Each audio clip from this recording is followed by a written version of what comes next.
Hello everyone, thank you for tuning in. We thought this week we'd have a little change of pace and we thought we would go through some of the boat life lessons that we learned the hard way so that perhaps some of you don't have to. Welcome to our self-inflicted adventure. What seems like a lifetime ago, we left Australia intending to sail our way around the world. It's been a roller coaster since then, and while the plan has changed many times, we've been laughing our way through and learnt a new lesson for every step of the way. And between us, the real adventure has only just begun.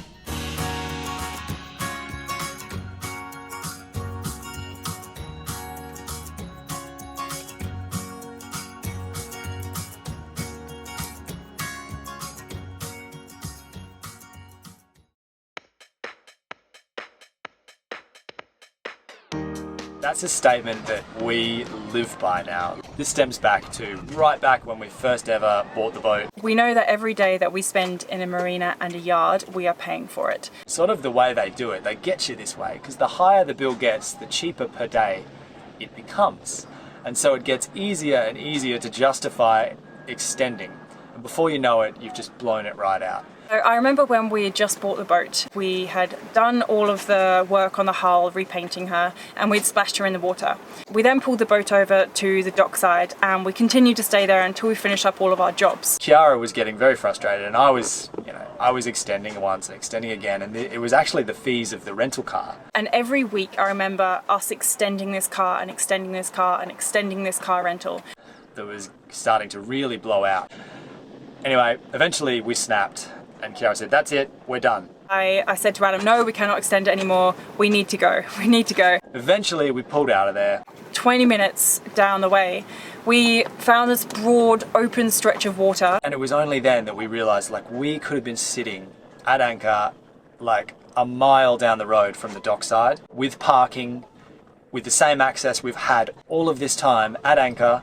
Yard life is soul crushing. Like, I think anyone who's spent more than a few days living aboard in a yard can attest. We kind of feel obliged to work our asses off. We're paying for the privilege to be there, so we're going to use that privilege for every single day that we can. And it's only when you spend 6 weeks or something on the hard and you're doing jobs and then you splash down and you realise that most of that stuff could have been done at anchor with the fresh breeze coming over the boat and working plumbing with a much better view, might I add, weeks ago, and you've spent $500, $600, $1,000 that didn't need to go begging just because you were clinging to the pseudo convenience of being next to the land. If you look at the boat when we splash down, it is like a gypsy caravan. There's piles of tools, there's stuff everywhere, but we know that all we're going to do, back out of the sling, drive 100, 200 meters away, pop a hook in, and that's where the real work is going to happen. Trust me, everything is better at anchor, and any work that can happen at anchor should happen at anchor.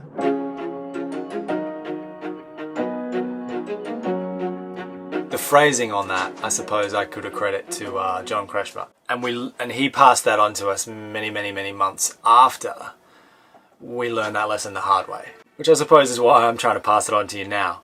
A few times, like the first time we got caught with our pants down, we were total novices. We'd been stuck on anchor for about 4 days or so because there was just a band of bad weather. We were sailing from Grenada, Maine to Khiara, where we had planned to haul out the next morning. It was a rubbish day to go sailing. Actually, we'd booked the haul out a couple of times and we'd called them up and cancelled about 3 times prior because this bad weather was keeping us on anchor. Just as we were clearing the lee of Grenada, bang, this wall of galloping horses just came flying at us, and neither of us was particularly well prepared for it. We had a full canvas up because we were sailing down the lee and we had yet to learn the lesson of the value of sailing at 80%.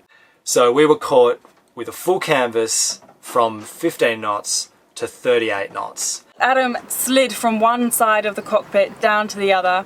I was suddenly like standing up. What used to be lay down was now standing up, and I was standing on the cockpit combing. And Khiara, bless her, went straight to the main sheet, did the right thing, and tried to get it off so that the boat would come back up. The tow rail was in the water, and as I was trying to get the sheet off, I was having to hammer it with the winch handle because it was just stuck there so strongly. There was so much force on this cleat that I just couldn't get it out by hand. I ended up having to smash it out of the beak with a winch handle, which obviously the main went flying out and took a whole bunch of skin off my hands in the doing. the boat righted itself and we immediately went to work tucking in a reef. We weren't watching what the weather was doing, and we were not on top of what we should have been doing, which was taking a reef, seeing that there were white caps in the distance and a band of weather was coming towards us. Had we been caught with one reef in, the boat might not have gone completely haywire. The load on the main sheet might have been better. I could have got it off. Everything would have happened probably the same way, but not as badly, and we could have addressed the situation sooner. And frankly speaking, there isn't a huge speed difference in this boat and in a few boats that I've been on between sort of the first and the second reef if you take them at appropriate times. We have since learnt from that though, and there was a time I remember in Guadeloupe. And I knew, I'd been watching. There was clouds above the mountains. There was sort of squalls passing through. There was a little bit of breeze around anyway, and I'd watched boats sail out and just get their asses kicked. So I knew, I was like, I don't care what the wind speed now is, we're sailing out there ready for 38 knots. Reefed everything down in preparation for what might be a quite gusty weather. My conservatism was rewarded because, bang, you could set your watch by it. We got absolutely slammed, just as predicted, and just as all the other boats had. Wall of galloping horses, massive dark cloud on top of the mountains just at the edge of the lee. 43 knots this time. And our boat, like the tow rail didn't even go in the water, our boat just slid by quite happily in 43 knots of wind. And we just took off. We were just screaming along with 2 reefs and a staysail at about 7 knots. And we just held on for the ride. It was actually kind of fun. So, get used to sailing at 80% because what it costs you in speed, you will make back in no grey hairs. You reduce the load on your crew, you reduce the load on your gear, you reduce the load on the rigging. Yes, you'll sail a little bit slower, sail at 80%, learn to love it, and protect your boat, protect your crew, protect yourself, and don't get your ass kicked by a compression gust.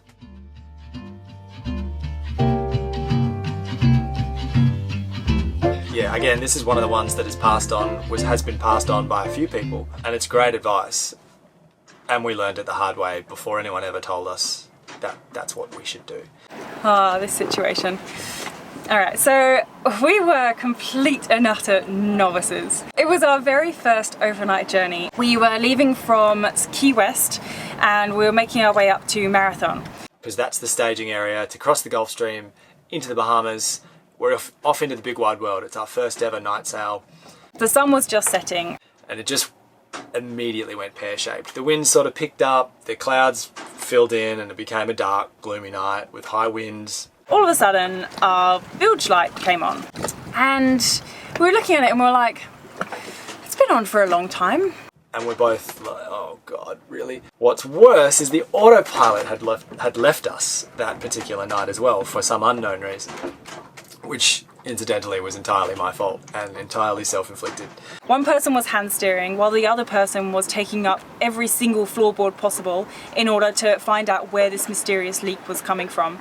I could hear this like a spongy squelch, and it was coming from what I call no man's land, which is under the galley. We continued to carry on sailing up to Marathon. We tacked again, and bilge light didn't go on for the whole tack that we were on. We kind of figured out that on one tack it was worse than the other. Basically, to cut a long story short, the cross-fed scupper drains, one of them had chafed through. So we basically just had an open hose straight into the boat. I think we just ended up closing every seacock, period, which is also, I suppose, as an aside, if you're taking a leak, if you're leaking, not only tack, but close every seacock, every single one, because it might be a hose. The leak on one tack drastically reduced, if not stopped entirely. And that logic and that advice stands for a hull breach or a blown out seacock entirely or whatever. So obviously by tacking, you're going to raise up that leak, maybe raise it out of the water entirely, but at the very least you're going to reduce the rate of flow, maybe to the point where your bilge pump can keep up, maybe not. But it buys you time and gives you some information.